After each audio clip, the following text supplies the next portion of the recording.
자, 안녕하십니까. 예. 자, 오늘은 140페이지 가시면 정책론에서 정부의 시장 개입 필요성 및 개입 수단 이렇게 돼 있어요. 이제 2번서부터 이제 정리하시면 되는데, 이게 그 지난주에도 설명해 드렸는데,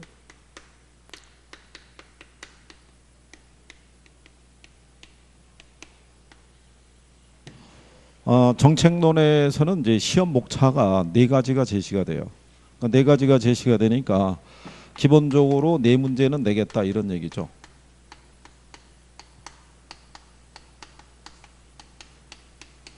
그래서 이제 정책의 의미 기능이 있고요. 그 다음에 이제 토지 정책이 있고요. 그 다음에 주택 정책. 그 다음에 조세 정책.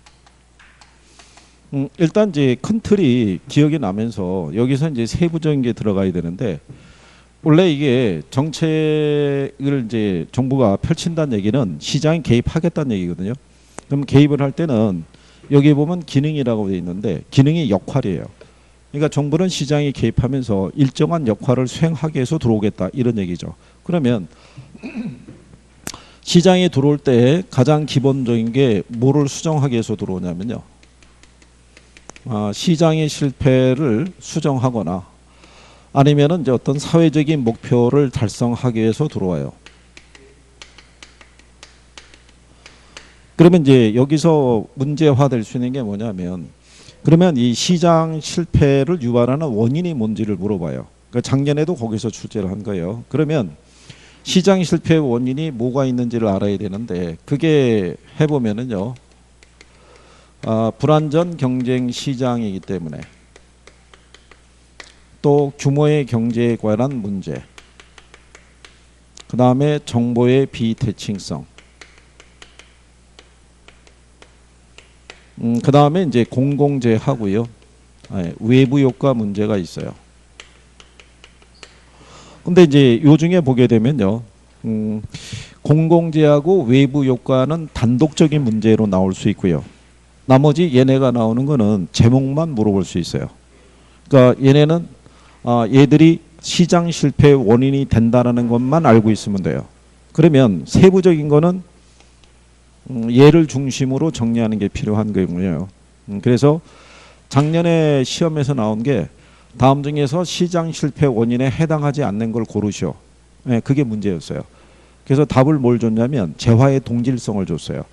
재화의 동질성은 완전 경쟁 시장에서만 성립이 되는 거예요. 그래서 그걸 답으로 유도하는 거예요. 그러면 작년 여러분 시험에 이걸 제목을 물어봤던 얘기는, 올해 다시 만약에 출제를 하게 되면은 공공재 아니면 뭐해서 외부 효과. 그 중에서 외부 효과가 조금 더 중요하니까. 그러니까 외부 효과에 대한 정의가 잘 돼 있어야 돼요. 그죠? 그 다음에 사회적인 목표를 달성하기 위해서. 그죠? 그러면 사회적인 목표라는 건 형평성 또는 효율성 또는 선거 공약 여러 가지가 있는데, 그거를 통해서 정부가 유도하는 거는 소득 재분배 있죠. 그 다음에 저소득층에 대한 주거 수준을 개선하기 위해서. 그래서 이것도 시험에서 지문으로 활용을 해주는 거예요. 그러니까 어떻게 활용해 주냐면, 공공임대주택의 공급이 있죠. 그것도 무슨 효과를? 소득 재분배 효과를 가져다 주는 경우고, 조세를 부과하는 경우도 소득 재분배 효과를 유도하는 케이스가 돼요. 그러니까 그런 거를 이제 시험상에서 인용하니까 그건 이제 알아두면 되고, 그 다음에 이제 토지 정책에 보면요, 정부가 토지 정책을 펼칠 때 목표가 뭐가 있냐면, 공공재로서의 토지를 확보하는 게 목적이 하나 있고요. 그 다음에 시장 기구를 통해서는 해결하기 어려운 외부 효과 문제를 조정하는 게 목적이에요. 그러면 자, 이 토지를 확보하기 위한 대표적인 정책 수단이 뭐냐면, 그게 공공토지 비축제도예요. 그죠? 그러니까 우리나라에서는 공공토지 비축에 관한 법률이 있죠. 거기에 따라서 그 토지를 비축할 때 관리는 누가 하겠어요? 토지주택공사에서 해요. 그거를 여러분 시험에는 지자체별로 관리한다고 해서 틀리게 한번 출제한 거예요. 그러면 여기서 토지를 확보하기 위해서 정부가 쓰는 것이 공공토지 비축제도예요. 여기에 관련된 사항을 알아야 되는데, 근데 이제 여러분들이 보시면 토지를 비축할 때 이때 쓰는 방법이 뭐냐면 토지 선매제도예요. 그죠? 토지 선매라는 건 뭐예요? 개인에 앞서서 먼저 토지를 사서 비축을 하기 위해서 쓰는 제도인데, 토지 선매 제도라는 거는 협의 매수 제도예요. 그러니까 협의 매수니까 강제 수용이 아니겠죠. 그래서 여러분 시험에 협의 매수에 관해서 시험상에서 한 3번 인용을 했어요. 근데 그 중에 한 번을 답으로, 한 번은 틀린 걸로 이렇게 해서 또 출제하는 거예요. 그 용어를 알아두셔야 돼요. 거기에 관해서 외부효과 문제를 조정하기 위해서 쓰는 대표적인 방법이 뭐겠어요?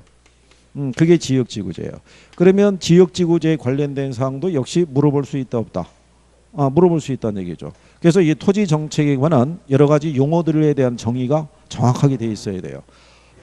그 다음에 주택에 관한 부분은 이게 임대주택 정책이 있고요. 그 다음에 분양주택 정책이 있어요. 임대주택에서는 임대료 규제, 임대료 보조, 그 다음에 공공임대주택에 관한 부분이 있는데, 요 공공주택에 관한 부분은요, 요즘 시험에서 내는 거는 법률에 기초해서 내는 거예요. 법률에 이론을 내는 게 아니라. 그래서 공공주택에 관한 거는 민간임대주택에 관한 특별법이 있고요, 공공임대주택에 관한 특별법 2가지가 있어요. 그러니까 작년에는 여기서 인용을 해준 거예요. 그러니까 여기서 관련돼 있는 주택의 종류나 이런 것들도 구별을 할 수 있으셔야 돼요. 그죠? 그게 필요하니까. 그 다음에 이제 분양주택에서는요, 어쨌든 간에 올해는 얘를 정리를 하나 하고 들어가시는 게, 분양가 상한제 아시죠? 이번에 이제 국토교통부 장관이 원래는 이제 그 공공택지에서 분양하는 주택에 대해서만 분양가 상한제를 적용을 했는데, 이번에는 민간택지에서 분양하는 애들도 뭐를 분양가 상한제를 도입을 하려고 하는데, 문제는 여기 있는 임대료 규제나 분양가 상한제나 가격 통제 정책이에요. 그러니까 이게 단기 정책이라는 얘기죠. 그러니까 장기적으로는 많은 부작용을 초래하더라 이런 얘기죠. 그래서 이거를 도입하려고 할 때 시장에서는 물어본 거죠. 이게 단기 정책인데 장기적으로는 문제가 많지 않겠느냐. 그러니까 분양권 전매 제한 기간을 좀 더 길게 가져가겠다. 뭐 이런 식으로 대응책을 얘기를 했는데, 어쨌거나 용어 정도는 알아두셔야 되는 거예요. 그리고 조세를 들어가게 되면 조세의 전가와 귀착이 있죠. 여기서 저희가 정리해 드린 거는 탄소비대. 완전 비탄력적이면 앞에하고 뒤가 같다. 이런 논리 있죠. 그거 하고, 용어상에서는 헨리조지의 토지 단일세 있죠. 그 다음에 양도세의 동결 효과 있죠. 이런 것들은 용어상에서 알아두시는 게 필요해요. 그러니까 이 단락이 들어가면 이 안에서 내가 어떤 것들을 정리를 해둬야 되는지를 갖다가 알아두시는 게 필요하다는 얘기죠. 그죠?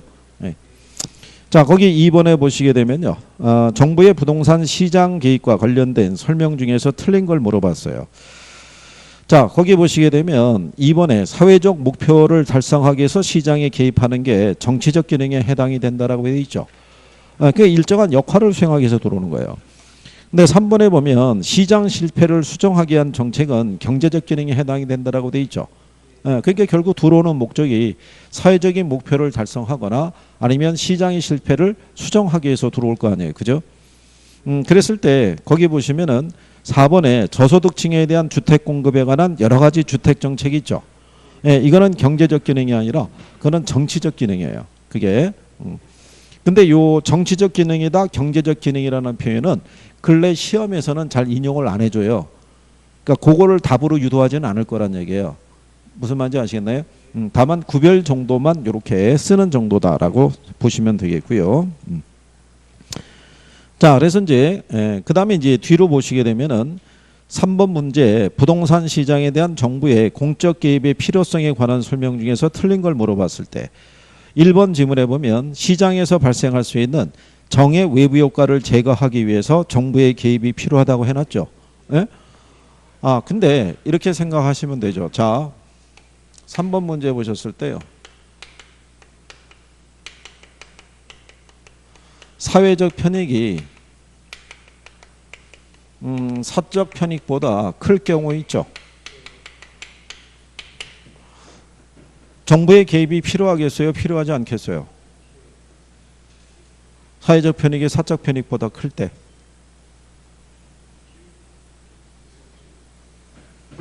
응?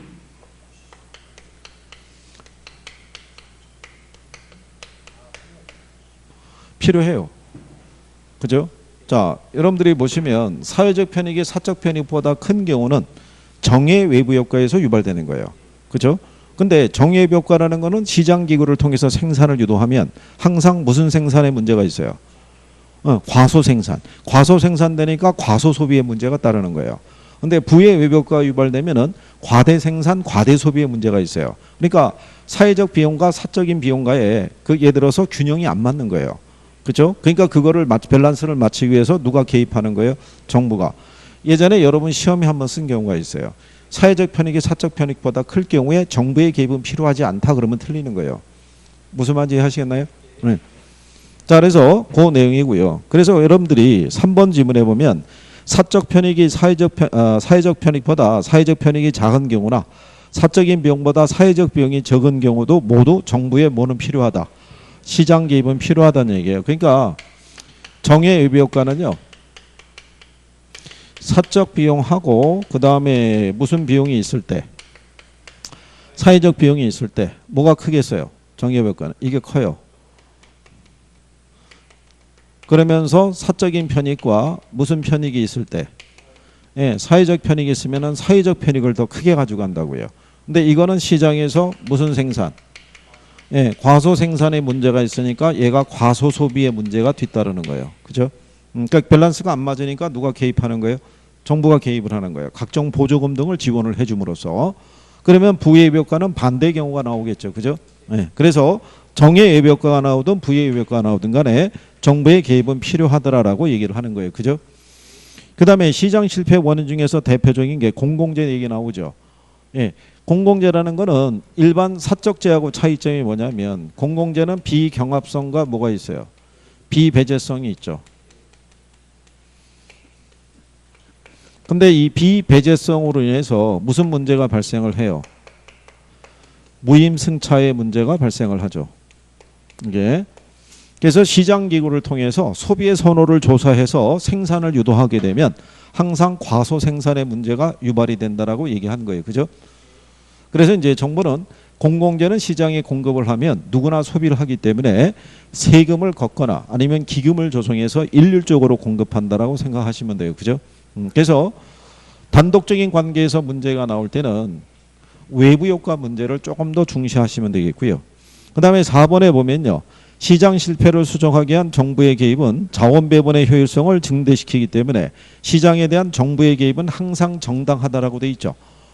그러면 틀리다는 얘기예요. 왜 그러냐면 정부가 이 문제를 해결하기 위해서 시장에 개입할 때 오히려 정부의 실패를 낳을 수 있어요, 없어요?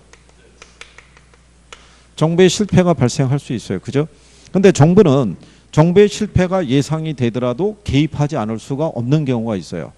그러니까 시장에서 문제가 되고 있는 뭐 최저임금제 어떤 관련된 사항은 정부가 개입하지 않고서는 노사 간의 협의에 의해서 타결되기는 어렵다는 얘기예요. 그러니까 정부가 개입을 해서 유도할 수밖에 없고 그러면 최저임금제에 대해서 소상공인이라든가 자영업을 하시는 분들은 불만이 많겠죠. 인건비 지출이 커지니까. 근데 이제 정부 입장에서는 사회 전체적인 부분에서 계층 간의 어떤 예를 들어서 뭐 분배라든가 이런 걸 감안하게 되면 최저임금을 올려야 된다는 얘기죠. 그렇잖아요. 이제 그런 것들이 감안이 되더라도 정부는 개입할 수밖에 없어요. 그래서 틀린 게 3번에 4번 지문이 이제 잘못되어 있다. 네, 이런 얘기죠. 네, 그렇게 정리하시면 되겠고. 그다음에 이제 그 뒤를 넘어가시게 되면 4번 문제에 시장이 자원 배분을 효율적으로 하지 못함으로써 정부의 개입을 정당화시키는 시장 실패에 대한 설명이다. 틀린 것을 물어봤을 때. 근데 같은 내용이 조금은 반복이 되죠. 1번 지문에 보면 정의 외부 효과도 시장 실패의 원인이기 때문에 정부의 개입이 정당화된다 그랬으니까 맞는 편이죠. 그러니까 정의 외부 효과가 됐든 부의 외부 효과가 됐든 간에 정부 시장 개입에 대한 적정성을 얘기하는 거예요. 그죠? 그 다음에 이제 코지 정리에 의하면 환경 문제에 대해 정부가 재산권을 부여함으로써 외부 효과 문제를 어디를 통해서 해결할 수 있다. 시장 기구를. 이게 이제 코지의 정리라고 있어요.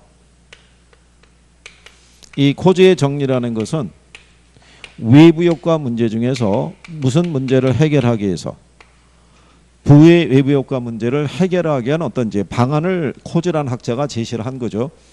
부의 외부 효과 문제가 발생했을 때 정부가 일일이 시장에 개입해서 그 문제를 조정하기보다는 거기에 관한 외부 효과로 인해서 피해를 보는 사람에 대한 소유권에 관한 보상 기준을 마련해 주면은 시장 기구를 통해서 문제 해결할 수 있더라 이런 얘기죠.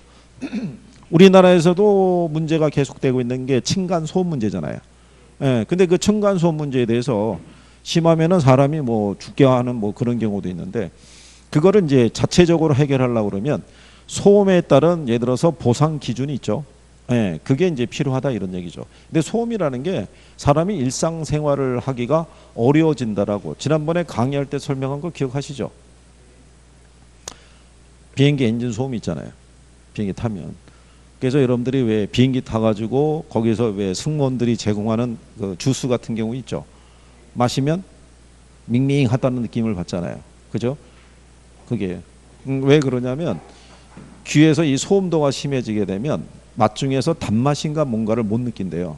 그게 떨어진대요. 그게. 그러니까 맛을 못 느끼기 때문에 그 항공사에서 제공하는 음식은 약간 좀 더 세게 양념이나 이런 것들이 세게 했을 때 그게 맞다는 얘기. 그래서 우리가 간단한 여기 국내선 비행기 이용할 때 간혹 가다 보면 이렇게 오렌지 주스 같은 거 따라줘요.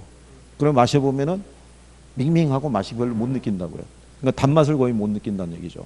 그런 문제가 있는 거예요. 그러니까 소음도가 심하면 사람이 일상생활을 할 때 지장을 많이 받을 수 있어요, 없어요?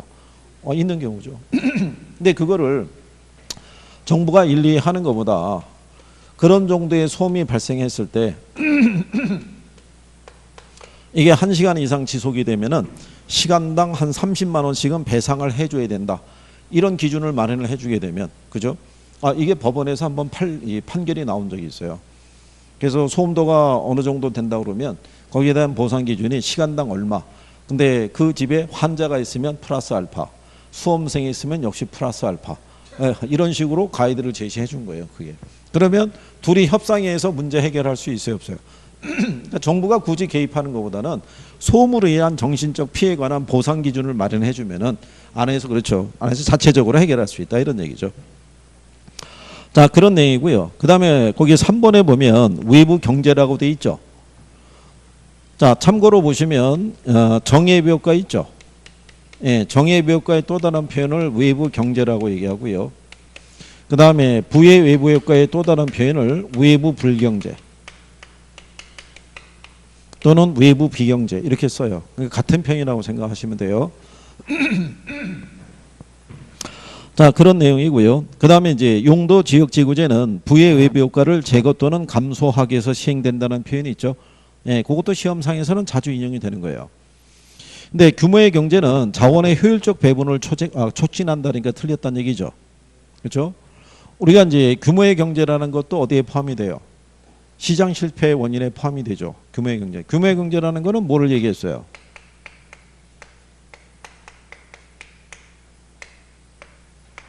이게 우리가 이거 이제 비용 체감 산업이다라고 이제 이렇게 얘기를 해드렸는데 규모의 경제를 구축을 하게 되면요, 장기적으로 기업이 생산량을 증가시키면 증가시킬수록 평균 비용이 점점 줄어들게 하는 것을 규모의 경제라고 얘기를 해요. 그죠?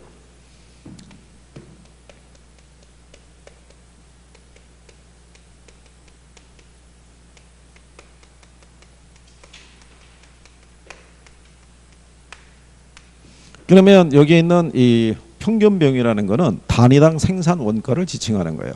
그죠? 기업에서 대량 생산 체계를 구축을 하죠. 그러면 제품 하나를 만들기 위한 단위당 생산 원가가 어떻게 돼요? 점점 줄어드는 거죠. 그죠? 그래서 그걸 얘기하는 경우죠. 근데 그럴 때 먼저 시장에 진입한 기업은요, 후발 기업이 시장에 진입하지 못하도록 단가를 조정함으로써 독점적인 지위를 유지하려고 할 수 있어요, 없어요? 그럴 수도 있다는 얘기죠. 괜찮겠어요? 예를 들어서 우리나라의 현재 철도는 아직 민영화가 안 돼 있잖아요. 그죠? 근데 그게 만약에 민간 기업이 시장에 진입하려고 그랬을 때, 그러면 그 사람들이 영업을 하려고 그러면 전국에 뭐를 깔아야 돼요? 철도를 다 깔아야 돼요. 그럼 막대한 뭐가 들어가요? 비용이 들어가니까 만약에 그 여객에 관한 이제 요금을 책정하려고 그러면 가격이 비쌀 수밖에 없잖아요. 그렇죠? 근데 기존에 이미 철도를 다 부설해 놓은 애들은 추가적인 비용이 많이 발생하지 않잖아요. 승객 한 명을 추가로 태울 때. 그러니까 걔네가 단가를 어떻게 돼요? 확 낮추게 되면. 예를 들어서 서울에서 대전 간 이동을 할 때 만약에 뭐 SRT나 이게 비용이 한 2만 원 정도가 들어가는데 그러면 새롭게 시장에 기입하는 기업도 한 2만 원대 맞추려고 그럴 거 아니에요. 근데 얘네는 이미 철도가 부설이 돼 있으니까 생산 단가를 어떻게 해야 돼요? 확 낮출 수가 있죠. 2만 원? 알았어. 우리 만 원만 받아. 그러면은 새롭게 철도를 부설하기 위해서 막대한 비용이 들어간 기업의 입장에서는 가격 경쟁에서 이길 수가 없잖아요. 그렇죠? 예, 그렇기 때문에 그것도 시장 지배력을 높이는 그래서 이제 하나의 시장 실패의 원인에 포함이 될 수 있다라고 얘기를 해요. 그래서 우리가 그때 수업 시간에 해본 거예요. 이거는 그 기업에서 제품을 생산하기 위한 총 생산비 있죠. 이걸 뭐로 나눠서 생산량으로 나눠서 계산하는 거예요. 이 생산비는 고정비용과 가변비용의 합으로 되어 있어요. 그래서 만약에 제품을 하나를 생산할 때 생산비가 10,000원인데 10개 생산하면은 제품 하나 생산하기 위한 생산 단가가 얼마겠어요? 1,000원일 거 아니에요. 근데 만약에 100개 생산하면 어떻게 돼요? 그러면 얼마로 떨어지겠어요? 그럼 100원으로 떨어지죠. 그러니까 생산량을 늘리면 늘릴수록 뭐가 줄어든다는 얘기예요. 단위당 생산 원가가 점점 줄어들더라 이런 얘기죠. 그래서 자기들의 시장 지배력을 높이기 위해서 시장에서 필요한 양보다 과대 생산되는 문제가 발생할 수도 있겠죠. 그래서 규모의 경제도 시장 실패 원인에 포함이 돼요. 그래서 작년 여러분 시험 지문에 나온 거예요. 시장 실패 원인을 물어볼 때 규모의 경제도 지문에 포함을 시킨 거예요. 정부의 비대칭성도 있었고 불안전 경쟁 시장도 있었고 그랬단 얘기죠. 자, 그런 내용이니까요. 구별하시면 되겠고요. 그다음에 그 뒤로 넘어가서 5번에 가게 되면 외부 효과 문제가 나와요. 그죠? 그러면 외부 효과가 나오면요. 뭐가 정리가 딱 나와야 돼요.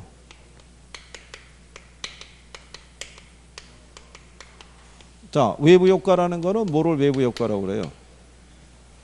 응? 외부 효과라는 거.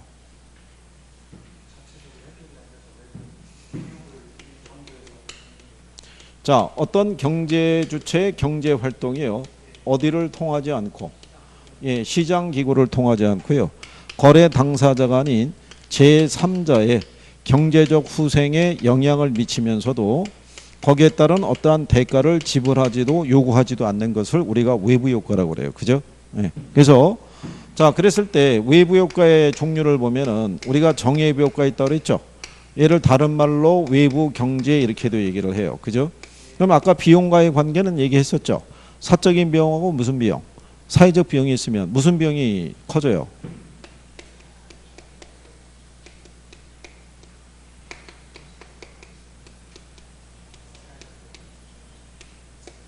얘가 크죠. 그러니까는 이 정외외부 효과가 나오게 되면요. 사회적 비용을 줄여주는 역할을 해요. 그렇죠? 근데 얘를 시장 기구를 통해서 생산하면 항상 무슨 생산에 문제가 있다. 과소 생산에 문제가 있고요. 정외외부 효과랑 관련되어 있는 경제 현상이 뭐가 있었어요? 그게 핀피 현상이에요. 그렇죠? 이것도 시험에 나온 거예요. 자, 그랬을 때 정의 외부 효과가 이렇게 해서 이제 유발했을 때 이 현상까지는 알아야 되고요. 그다음에 만약에 아파트 인근에 뭐가 조성이 되면 생태공원이 조성이 되면 이 아파트에 대한 뭐가 증가하겠어요? 수요가 증가하니까 수요 곡선이 어느 쪽으로? 우측 또는 어디로? 우상향으로 이동한다라고 얘기한 거예요. 그죠? 그러니까 내용들이 기억이 나야 돼요. 그죠? 그 다음에 부의 외부 효과가 있으면요. 이거는 외부 불경제라고도 얘기할 수 있다고 그랬죠. 얘랑 관련 있는 경제 현상은 님비 현상이에요. 하나의 뭐 지역 이기주의라고 생각하시면 돼요. 이것도 시험에 한번 나온 거예요. 정의 외부 효과는 님비 현상과 관련이 깊다. 이래서 틀리게 한번 답으로 준 적이 있어요. 그러면 얘는 사적인 비용하고요. 무슨 비용이 있으면 사회적 비용이 있으면 무슨 비용을 크게 해줘요? 사회적 비용을 크게 하는 거예요. 그러니까 부의 외부 효과가 발생하게 되면 무슨 비용을 증가시키는 거예요? 사회적 비용을 증가시키는 문제가 발생하는 거예요. 그죠? 그래서 얘를 시장 기구를 통해서 생산하면은 항상 무슨 생산? 과대 생산의 문제가 나와요. 그러면 정부의 입장에서는 부의 외부 효과를 유발하는 공장에 대해서 뭐를 하면 규제를 하게 되면 이 공장에서 생산이 어떻게 돼요? 공급이 줄어들겠죠. 그래서 공급 곡선이 어느 쪽으로? 좌측 또는 좌상향으로 이동한다라고 얘기하는 거예요. 그러니까 이런 이제 포인트 되는 애들은 기억이 돼야 돼요. 이걸 바꿔주는 거니까 그 부분에 대한 정리는 되셔야 된다는 얘기죠. 자, 그래서 이제 1번 지문에 보면은 인근 지역에 쓰레기 소각장을 설치하면 아파트 시장에 부의 외부 효과가 발생할 것이며 인근 지역 아파트 수요 곡선을 좌측으로 이동시킨다 그랬으니까 맞는 편이겠죠. 그러니까 들어선 게 그러니까 2번 지문에 인근 지역에 생태공원이 건설이 되면 인근 지역 아파트 수요 곡선을 우측 이동시키니까 그건 맞는 거잖아요. 예. 자, 그래서 이제 그리고 3번에 보면 어떤 사람의 행동이 타인에게 이익을 주거나 손해를 끼치면서도 그 대가를 받거나 지불하지 않는 현상을 뭐라고 그러냐면 외부 효과다 이렇게 얘기를 하는 경우죠. 그리고 5번에 가면은 사회적 비용이 사적 비용보다 큰 재화 있죠. 얘는 부의 외부 효과를 지칭하잖아요. 그러니까 사회적으로 적정한 수준보다 더 많이 생산돼서 시장 실패를 초래한다고 얘기를 하죠. 그래서 4번에 보면 정부의 시장 개입만이 외부성을 제거할 수 있으며 따라서 시장 실패 문제를 해결하기 위해서 정부의 시장 개입이 반드시 필요하다라고 얘기를 해요. 그죠? 자, 그러면 외부 효과 문제가 발생했을 때요. 지역 주민 자체적으로 해결할 수 있어요, 없어요? 예? 자체적으로 해결할 수 있는 거예요. 자체적으로. 참고로 보면요. 왜 서울에 가면은 강남 있죠? 예, 강남에 가면은 D로 시작되는 동네가 있어요. 대로. 예, 그 동네를 가게 되면 그 동네에는 소위 얘기한 PC방이 있죠. 예, 이건 못 들어가요. 그 동네에 상가가 있으면. 그러니까는 그 지역 주민들이 그 구청에 압력을 가해가지고 그런 시설들은 청소년들에게 유해한 시설이라고 들어오면 안 된다라고 압력을 가했던 시절이 있어요. 그게 못 들어서게끔. 그러니까 예를 들어서 그 지역 주민들의 어떤 예를 들어서 소음 뭐에서 수면이나 이렇게 방해가 되거나 아니면 학생들에게 문제가 되는 시설들은 뭐 지역 주민들 자체로 어떤 모임 같은 거 결성해서 못 들어오게 막을 수도 있어요, 없어요? 있어요. 근데 그거는 눈에 뚜렷하게 나타났을 때는 그렇게 할 수 있어요. 그죠? 우리가 그때 강의할 때 말씀드렸지만 공해 아시죠? 공해. 네? 공해 문제 이게 그때 수업할 때 이렇게 해준 거예요. 공해가 있고 뭐가 있는 거예요? 사해가 있는 거예요. 이거는 내가 피해를 볼 때 누구로부터 피해를 보는지를 알고 있는 게 사해라고요. 그죠? 층간소음 문제 있죠? 왜 바로 당사자 간에 붙겠어요? 누구로부터 소음이 발생하는지를 아니까. 그렇지 않겠어요? 근데 공해 문제라는 거는 누구로부터 피해, 내가 틀림없이 피해는 보는데 누구로부터 피해를 보는지를 정확하게 모르는 게 공해 문제라고요. 그러니까 당장 우리나라 사람들이 겪고 있는 미세먼지 문제 있죠. 일단은 원인이 중국이 유력하다고 얘기하지만 자체적으로 우리나라에서 뭐 생산하는 과정에서도 그 문제는 불거질 수 있다라고 얘기를 해서 딱히 예다라고 단정질 수는 없다고요. 그죠? 그러니까 저런 공해 문제는 일반 민간이 해결하기는 어려워요. 그러니까 결국 누가 개입할 수밖에 없어요. 정부가 개입할 수밖에 없는 경우예요. 그죠? 예, 그래서 그런 경우에서 이제 여러분들이 구별을 하시면 되겠죠. 자, 그래서 거기 6번에 가서도요. 같은 내용이 이제 반복되는 거예요. 1번하고 2번은 정과 부의 효과에 대한 설명이 나와 있죠. 예. 그다음에 정의 효과는 시장에 맡길 때는 항상 적정량보다 어떻게 돼요? 적게 생산이 되겠죠. 그렇죠? 예.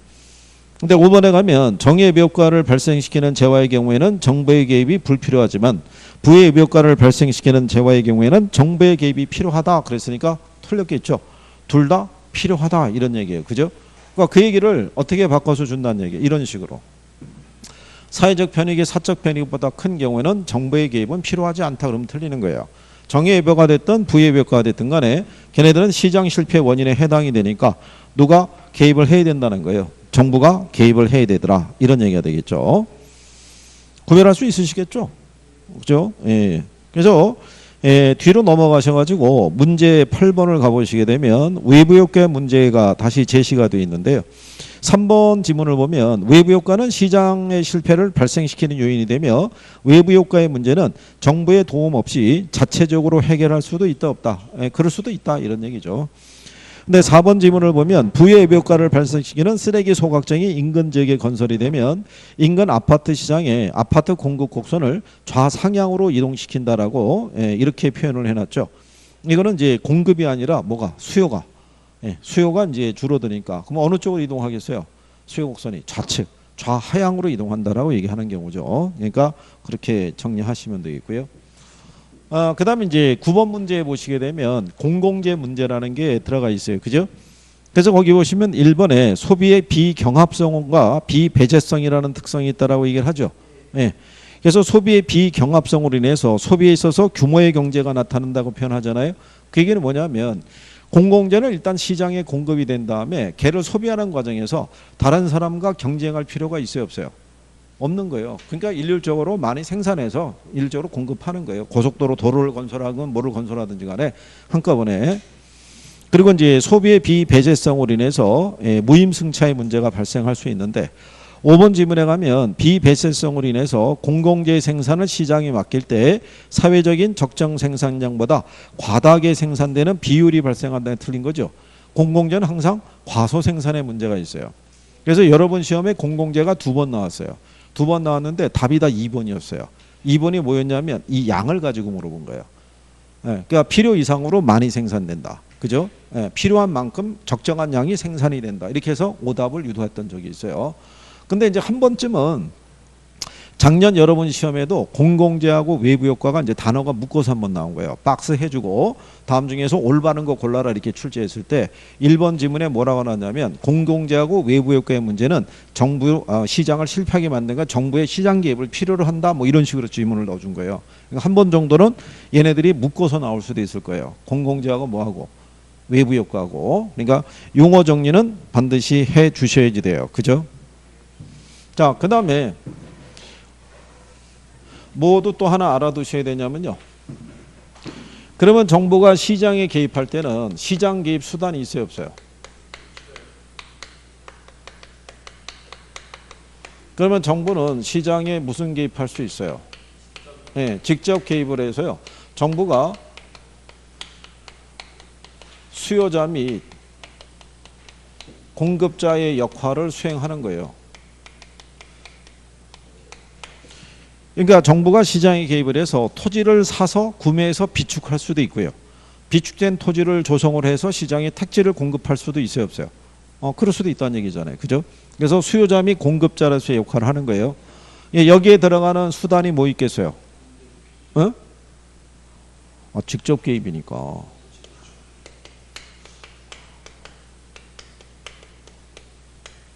이거를 공공토지 비축이라고도 쓰고요. 가로치고 또한 토지 비축제도라고도 쓰고요. 이것의 또 다른 표현은 토지은행 이렇게도 나올 수 있어요, 없어요? 이렇게 나올 수 있고. 그 다음에 공영개발 방식 있죠? 공영개발 방식은 기본적으로 토지를 수용을 하는 방식이잖아요. 그러니까 토지 수용이라는 표현으로 쓰기도 하고요. 공영개발, 토지 수용 같이 들어올 수도 있는 거예요. 그죠? 그 다음에 공공투자 사업이 있죠? 자, 공공투자사업, 그 다음에 공공임대주택이 있죠. 네, 이런 거를 건설 공급해 주는 것들이 다 무슨 개입에 해당이 돼요? 직접 개입에 해당이 되더라. 그 다음에 간접 개입이라는 건 뭐예요? 간접 개입은 정부가 시장 기구에 참여해서 우리가 운영하는 게 아니라 이거는 시장 참여자들의 경제적 동기를 조정하는 거예요.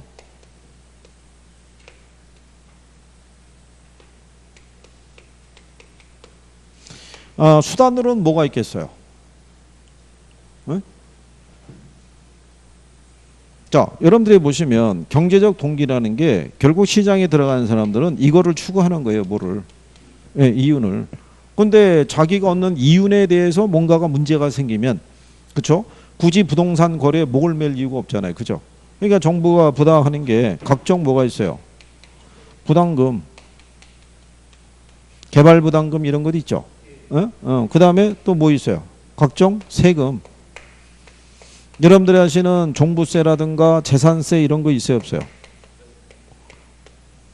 자, 1가구 다주택자에게 정부가 중과세 하는 거예요. 그러면 부동산 시장이 들어와서 부동산을 많이 구입하기 위해서 애를 쓸 필요가 없잖아요. 그렇죠? 예, 그런 문제가 존재하고요. 그 다음에 정부는 금융에 관련된 규제도 할 수 있어요, 없어요? 그래서 대부비율이라든가 이런 것들 대출 관련 규제 같은 거 할 수 있잖아요. 그죠? 예, 이런 것들이 무슨 개입에 들어간다? 간접 개입에 들어가는 거예요. 그래서 직접 개입과 간접 개입을 구별을 하시는 게 필요하죠. 그렇죠? 자, 그래서 이제 거기 그 내용상에서 10번에 보시면 토지 시장에 정부의 개입 방법을 설명한 것이다. 틀린 것을 물어봤어요. 그죠? 그래서 1번 지문에 보면 토지 정책의 목표를 실현하는 수단으로는 일반적으로 토지용 규제, 직접 개입, 간접 개입을 들 수 있다. 이런 얘기잖아요. 그죠? 그래서 이제 3번에 보면 직접 개입은 토지 소유의 증가에 능동적으로 대처해서 토지 공급의 원활함 및 지가 안정에 주력하는 데 목적이 있고요. 직접 개입 방법에는 토지 수용, 도시재개발, 토지 비축제도, 공영개발 등이 있다라고 이렇게 표현해 주는 거죠. 그리고 간접 개입은 수요 및 공급자의 역할을 수행함과 동시에, 그러니까 틀린 거죠. 수요자 및 공급자의 역할을 수행하는 것은 무슨 개입에서? 그건 직접 개입에서. 그러니까 내가 그 부분에 대한 포인트만 정확하게 알아두게 되면 답을 맞출 수가 있는 거예요. 쉽게. 예, 그러니까 내용을 정확하게 정리만 할 수 있으시면 되죠. 그렇죠? 자, 거기 보면 12번에 토지은행 제도라고 나와 있죠. 우리가 토지를 사서 비축하는 이유 있죠.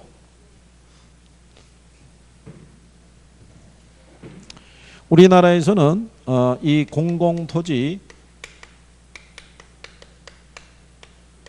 비축에 관한 뭐가 있어요? 법률에 의해서 공공토지를 뭐 하는 거예요? 비축을 해요. 그때 이 비축된 토지의 관리는 누가 하는 거예요? 토지주택공사에서 하는 거예요. LH공사에서. 그러면 토지주택공사에 고유 계정이 있겠죠. 이거랑 별도로 무슨 계정을 만드는 거예요? 토지은행 계정을 별도로 설치하는 거예요. 이 토지은행 계정은 어디에서만? 토지주택공사에서만 이게 설정하도록 되어 있는 거예요. 그죠? 그래서 이 토지은행이라는 표현도 어디에서만 쓸 수 있어요? 토지주택공사에서만 쓸 수 있는 거예요. 그래서 우리나라에서는 공공토지 비축에 관한 법률에 의해서 국장 아시죠? 국토교통부 장관은 10년 단위로 장기적인 비축 계획을 수립하도록 되어 있다는 얘기예요. 무슨 말인지 아시겠죠? 그러면 공공토지를 비축해서 우리가 얻을 수 있는 장점이 뭐가 있겠어요?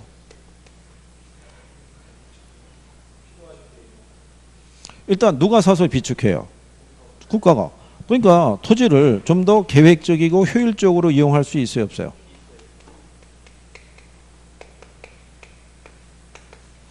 또 미리 사서 비축을 했기 때문에 개발 이익을 원천적으로 환수할 수 있죠. 그렇죠? 그 다음에 나중에 토지 수용 등에 따른 보상비 있죠. 네, 이거를 줄일 수 있다는 장점이 있죠. 그렇죠? 미리 사서 비축을 했으니까 이것도 큰 역할을 수행하는 거예요. 그러면 단점은 뭐가 있겠어요? 단점은 일단 사들여야 되잖아요. 그럼 무슨 문제가 있어요? 비용 문제가. 그죠? 그 다음에 관리 문제라는 거. 그러니까 이런 것들은 요 제도에 관한 취지만 조금 이해하시면은 구별할 수 있다 없다. 구별할 수 있다는 얘기죠. 그죠? 그래서 거기 보면 2번 지문에 12번 문제죠. 미리 싼 가격의 토지를 매입함으로써 지가 상승을 한 이익을 사회에 환원할 수 있는 장점이 있다는 얘기는 개발 이익을 원천적으로 뭐 할 수 있다는 거예요. 환수할 수 있다라고 얘기를 하는 거죠. 근데 3번에 보면 비축을 위한 매입 시점과 개발을 위한 매각 시점 사이에 토지를 관리해야 되는 문제가 존재하더라. 이런 표현이죠. 그죠? 그러고 보니까 오늘 지나면 이제 휴가인가요? 그래요. 벌써 뭐 비행기 탄 분도 있고 이미 도착해서 이국의 정치를 한껏 느끼는 사람도 있고 그러면서 아마 굳은 결심을 하고 있겠죠. 휴가 끝나면 열심히 해야지. 근데 요즘 들어가지고 학원들 다녀보면은 많이들 뭐라 그럴까 시간의 압박을 조금씩 느끼시나 봐요. 이제 얼마 안 남았구나. 근데 이 고생도 3개월만 지나면 끝나는 거예요. 그죠? 무척 길 것 같은데 벌써 이렇게 끝나고 있는 거예요. 이렇게. 그죠? 그렇다고 해서 너무 이렇게 스트레스 받으실 필요는 없고요. 그죠? 다만 이제 최선은 다해야죠. 뭐. 괜찮아요. 그래서 이번에 그 휴가 기간 동안 있죠. 기간 동안에는 경제하고 투자하고 금융하고 세 개 파트만 일단 보완을 좀 해보세요. 세 개 파트만. 전체를 다 하기에는 너무 타이트할 거예요. 그죠? 근데 세 개 파트가 해소가 안 되면 40문제가 문제가 나왔을 때 일단 틀리는 파트가 거기가 많으니까 특히 경제가 아직도 취약하시면은 보완을 확실하게 하셔야 돼요. 예? 경제가 안 되면 정책도 영향을 받는 거예요. 예, 정책에 가더라도 경제 관련된 특히 이 탄력성이나 이런 개념은 나오거든요. 예. 금융이요, 금융. 거기가 이제 조금은 되시면은 조금 더 편하게 우리가 활용을 할 수가 있어요. 자, 그렇다고 해서 거기에 관련되어 있는 계산까지 해달라는 게 아니고요. 용어라도 좀 정확하게 구별해달라고요. 그죠? 그리고 선생이 나중에 시험이 임박하면은 여기는 이게 중요함 이런 식으로 다 해줘요, 안 해줘요? 해줘요. 해주는데 문제는 제목만 알면 뭐하냐고요. 저 안에 있는 내용이 무슨 말인지를 알아야지 구별할 수 있을 거 아니에요. 그러고 난 다음에 들을 때는 또 알 것 같아요. 그죠? 근데 돌아서면 또 어떻게 돼요? 잊어먹는 거예요. 그게 왜냐면 익숙하지 않아서 그런 거예요. 괜찮아요. 그 또 돌아서서 자꾸 하면 조금씩 늘어나기 시작해요. 근데 제가 말하는 거는 시험이 임박해갖고 1차가 궤도역을 가게 되면 2차를 못 보잖아요. 1차밖에. 그렇잖아요. 그러니까 그게 조금은 빨리 1차가 궤도에 올라가게 되면 그러면 내가 짧은 시간이라도 2차를 집중적으로 투자할 수 있다고요. 예? 그러니까 그거를 해보는 거예요. 이번에 한 일주일 정도 시간이 있으면은 이 기간 동안에 1차만 해보는 거예요. 1차가 안 되신 분들은 민법하고 학계론을 보는데 일주일이더라도 시간이 많을 것 같아도 이것저것 하다 보면 또 금방 가요. 그러니까 학계론도 전체를 다 보려면 힘들잖아요. 그러니까 일단 그 세 개 파트만 한번 보란 얘기죠. 봐서 용어나 이런 게 안 되면은 인강 들어가 가지고 그 파트만 찾아갖고 한번 들어보는 거예요. 그게 정확하게 내가 이해가 돼야 되니까. 그러고 난 다음에 나중에 문제를 드리게 되면 9월이 되면 우리가 이제 동형 모의고사 이런 거 해요. 40문제 가지고 전범위 계속 돌아가는 거예요. 40문제 갖고. 그러니까 반복을 시키는 거예요. 계속. 그때 필요한 파트에 대한 내용만 계속 반복을 시켜줄 거예요. 그러니까 거기라도 좀 할 수 있고 그걸 받아들이기 위해서는 조금은 노력을 해주시면 돼요. 조금만. 그리고 빠지지 마시고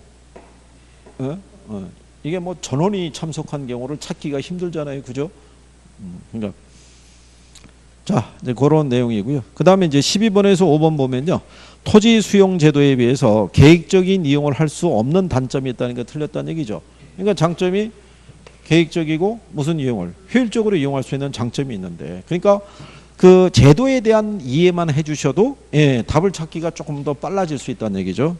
그래서 그렇게 그 다음에 이제 뒤에 가시면은 기출문제 나와 있는데요. 거기 보시게 되면은 외부 효과에 관한 설명 중에서 틀린 것 했을 때요. 4번 지문에 보면 외부 효과는 어떤 경제 주체의 경제 활동의 의도적인 결과가 시장을 통해서 다른 경제 주체 후생에 영향을 준다 그랬으니까 틀렸을 거 아니에요. 시장 기구를 통하지 않는다 그래서 우리가 외부라는 표현을 쓰는 거예요. 그 다음에 14번에 가면 공공재 나와 있죠. 그래서 2번에 가면 공공재의 공급을 사적 시장에 맡기면 사회에서 필요한 양만큼 충분히 생산이 된다 그랬으니까 틀렸을 거 아니에요. 그죠? 공공재는 항상 적은 양이 시행이 되잖아요. 그죠? 적은 양이 공급이 되니까. 그래서 이제 그렇게 정리할 수 있고요. 15번 가서 보시면 공공부문이 직접 공급자나 수요자의 역할을 수행하면서 부동산 시장에 개입하는 방법이 있죠. 그중에 공 들어가는 3번밖에 없잖아요. 공영개발사업. 걔가 답이죠. 그렇겠죠? 그러니까 그 내용에 대한 포인트만 정확하게 해주셔도 답을 좀 더 쉽게 찾을 수 있더라 이런 얘기죠. 그 다음에 이제 뒤로 넘어가시게 되면요. 지역지구제에 관한 부분이 언급이 되어 있어요. 그죠? 근데 이제 거기 1번에 가서 이제 틀린 거는 이제 뭐가 되어 있냐면요. 지역지구제 같은 토지용에 공법적인 규제가 필요한 이유는 토지자원의 개발과 보존에 따른 적절한 조화라고 해놨죠. 그러니까 우리나라는 전체 국토 공간을 종별로 관리하게끔 하기 위해서 용도 지역지구제를 시행을 하는 거예요. 그죠?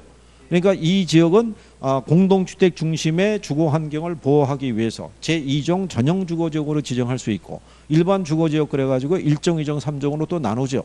예, 그러니까 층수라든가 공간을 활용하는 용도나 이런 거를 다 제한을 두는 거예요. 그죠?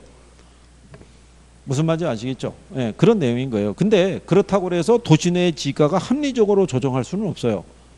그걸 지정을 했다고 해서. 다만 이럴 수는 있어요. 지역지구제를 시행을 함으로써 특정한 지역의 지가를 상승시키거나 하락시킬 수는 있어요. 무슨 말인지 아시겠죠? 개발 제한 구역으로 묶어버리면 어떻게 돼요? 하락할 거 아니에요. 걔를 풀어주면 상승하겠죠.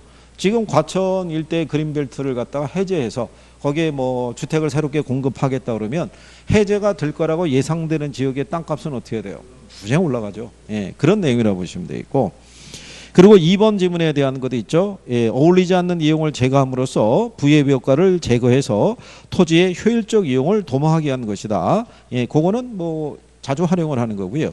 그 다음에 3번에 나와 있는 비용 일정 산업이나 비용 증가 산업 있죠. 예, 요거는 원래 여러분 시험에 잘 안 나오는 거예요. 근데 요거는 그냥 뭐만 좀 생각하시면 되냐면